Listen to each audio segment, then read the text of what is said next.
a lot of it. Courtney Dempsey joins us with how to make a smaller space look and feel bigger. Hey, Court. Hey, Court. Yes. Hey, good morning, guys. Okay, so first off, I'm standing next to this nice large piece by Mr. Tim Collum. He's a local artist. Matches my shirt, by the way. Yes. And I'll tell you why big pieces are something that you might want to use in small spaces. We've got Kerrie Kelly with Kerrie Kelly Designs here with us. Thanks so much for joining us, because that's the big thing. It's the big thing. Small spaces want you to make them look a little bigger. And you said starting with the floor is a good place to go, right? Yeah, so we're at New Phase at Park Place in Sacramento here on 34th Street. And this builder is thoughtful enough to ask us how we want our wood or our laminate to run. And so when they asked us as Kerrie Kelly Design Lab, we said run it front to back.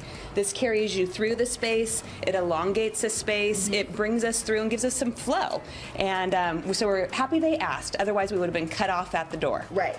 And another good thing is, like, I have heard, you know, placement of mirrors is a good way to add dimensions to the room. So, like, first thing you come in the front door, bam, got a nice big mirror in the front. Yeah, so lightness, brightness, we have a white wall, which a lot of times we're doing accent walls. That's kind of a thing of the past for us at this point. We're considering this to be more of a gallery wall. We have this great Tim Collum piece now reflecting in the mirror, so our color is bouncing all over the place, and we have a little personality. So that's a way to pick up, like you said, personality and a little bit of color without having to actually commit to painting the walls, right? You got it. You got it. Okay, so as we're walking in, and again, you know, a smaller space has shorter hallways, usually more narrow hallways, and then you come out to a bigger space. You say using big pieces of artwork on the walls works in a small space. Yeah, so we aren't painting the color on the walls. We have this great room concept kind of a room.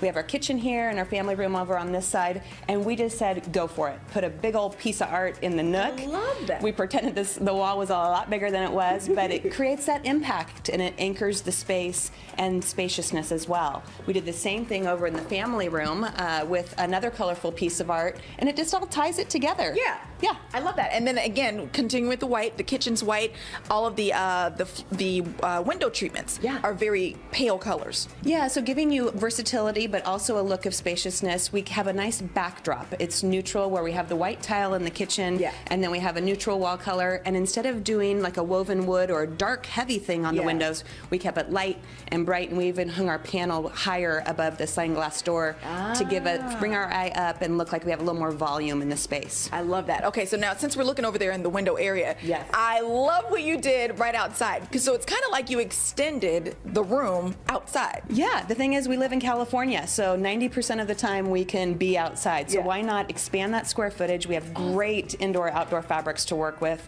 So just carry that theme on through, get your pattern out there, get your punch out there, and our eye just brings all the way back to the back fence of the whole house. That is fantastic. Good stuff. Okay, so stick around, because coming up in the next hour, we're going to do a little bit more experimenting with color and also stripes. You know, usually they say if you want to look a little thinner, if you want to look a little longer, you do stripes that are up and down. Yes. Miss Kelly over there, she's dabbling around with the horizontal stripes in a small space. You want to see how that looks? Stick around. You have to stick around the next hour to find out. All right. Genius! Okay, Genius, Court. she is. Thanks. Thank you, Court. 8:49 here on this Tuesday.